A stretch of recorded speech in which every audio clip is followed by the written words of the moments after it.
Dissatisfactoriness.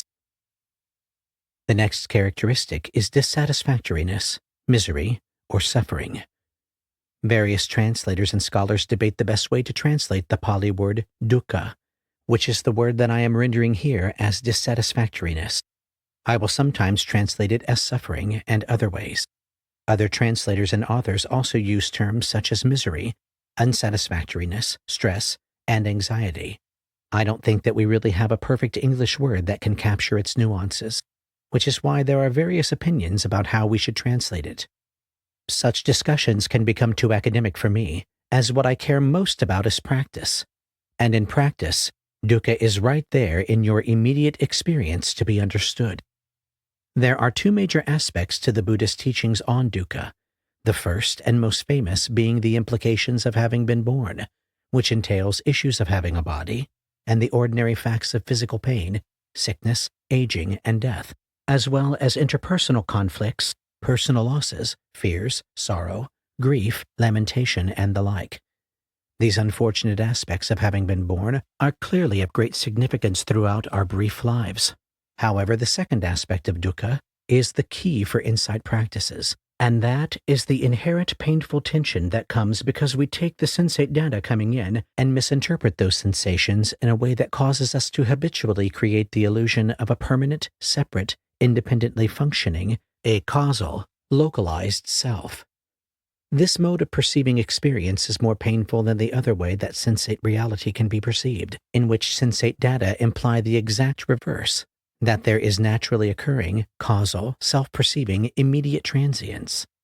Insight practices can show us this other, less painful way of perceiving reality, and eventually hardwire it into our systems, so that we don't go back to the more painful way which involves the dukkha created by this misperception. Dukkha sounds grim or pessimistic, and perhaps deservedly so in a sense, but it is also a powerful statement that our moment-to-moment, separate self-experience cannot, does not, and never will provide lasting satisfaction. Why?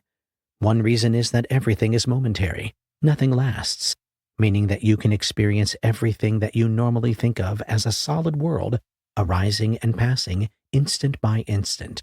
So, what could last for even the blink of an eye to satisfy? Nothing. The point is not to be a gloomy, pessimistic, or nihilistic cynic. This sort of attitude will not help on the inside front. What does help is an understanding of something in our relationship to all things. There is no thought, mind state, or thing that provides lasting satisfaction. This is not to say that conventional day-to-day wisdom, such as taking care of ourselves and others, is not important. It very much is. Remember that awakening is not a thing or a mind state or a thought. It is an understanding of perspective without some separate entity that perceives. Honesty about the truth of suffering is a relief. It's a relief not to pretend away this shared and universal condition. It can validate the actual experience of our lives and give us the strength to look into the aspects of life we typically try to ignore, deny, and avoid. Even some deep and useful insights can be distinctly unpleasant, contrary to popular belief. See The Antidote, Happiness for People Who Can't Stand Positive Thinking, by Oliver Burkeman.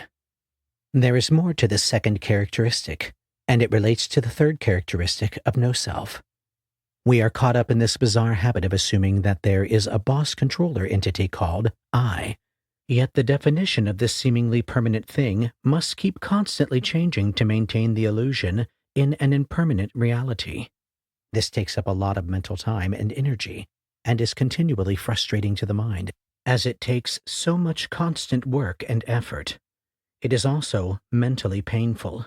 This process is called ignorance, that is, the illusion of an I, which assumes that everything else not conceived as such is not I. This is the illusion of duality, and the illusion of duality is inherently painful. There is just something disconcerting about the way the mind must hold itself and the information it must work to ignore or deny to maintain the sense that there is a permanent and continuous self. Maintaining it is painful, and its consequences for relative mind states are also painful. It is a subtle, chronic pain, like a vague nausea, like a mild headache. It is a distortion of perspective that we have grown so used to or embedded within that we hardly ever notice it. The suffering caused by continually trying to prop up the illusion of duality is fundamental suffering. This definition of suffering, or dissatisfactoriness, is the one that is most useful for insight practices. To detect this quality of reality moment to moment can be hard to do, not because dissatisfactoriness is hard to find. It has been said to be the easiest of the three characteristics to tune into, but because it takes a certain amount of courage and honesty, yet it is so well worth it. If we finally wake up to this painful background quality, we will effortlessly let it go. Drop it like a hot coal that we have realized we were holding.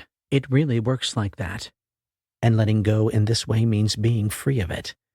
Investigate your experience and see if you can be open to that fundamental, story-free, drama-free aspect of your experience that is unsettling, unpleasant, miserable, or dissatisfactory. It can be found to some degree in every instant, regardless of whether that instant is pleasant, unpleasant, or neutral, a fact that many initially find surprising, but, as practice goes on, becomes more and more obvious. Once you have some mental stability, you can even examine the bare experience of the sensations that make up the stories that spin in your mind and see how unsatisfactory and unsettling it is to try to pretend they are a self or the property of some imagined self. If we continue to habituate ourselves to this understanding moment to moment, we may get it into our thick heads and finally awaken. This misinterpretation of reality, called ignorance, then leads to the mind inclining toward pleasant sensations, attraction, away from negative ones, aversion, and regularly tuning out in general. Another meaning of the word ignorance. These three basic types of reactions are generally known as the kilesas in Pali, kleshas in Sanskrit, or, somewhat dramatically, the three defilements, corruptions, or mental poisons. In terms of relative reality, they can manifest in various emotional flavors of greed, hatred, and delusion. More formally, and following the classification found in the Abhidhamma, we find 10 to 14 kilesas emphasized as being the most dangerous for us, with a more complete list being greed, wrong view, delusion, hatred, doubt, conceit, restlessness, sloth, worry, torpor, shamelessness, fearlessness of wrongdoing, envy, and avarice. See A Comprehensive Manual of Abhidhamma, page 270, table 7.1. This list bears a remarkable resemblance to the 7 deadly sins listed by Pope Gregory I and later Dante as lust, gluttony, avarice, sloth, wrath, envy, and pride. However, the more fundamental, non-story-based, and even non-emotion-based sensations of attraction, aversion, and ignorance can be found to some degree in every instant, regardless of whether that instant is overly pleasant, unpleasant, or neutral, and regardless of the presence of or lack of the states of mind listed as defilements. My favorite exercise for examining dukkha is to sit quietly in a quiet place with eyes closed and examine the physical sensations that make up any sort of desire, be it desire to get something, attraction, get away from something, aversion, or just check out or go to sleep, ignorance. At a rate of 1 to 10 times per second, try to experience exactly how you know that you wish to do something other than simply face your current experience as it is.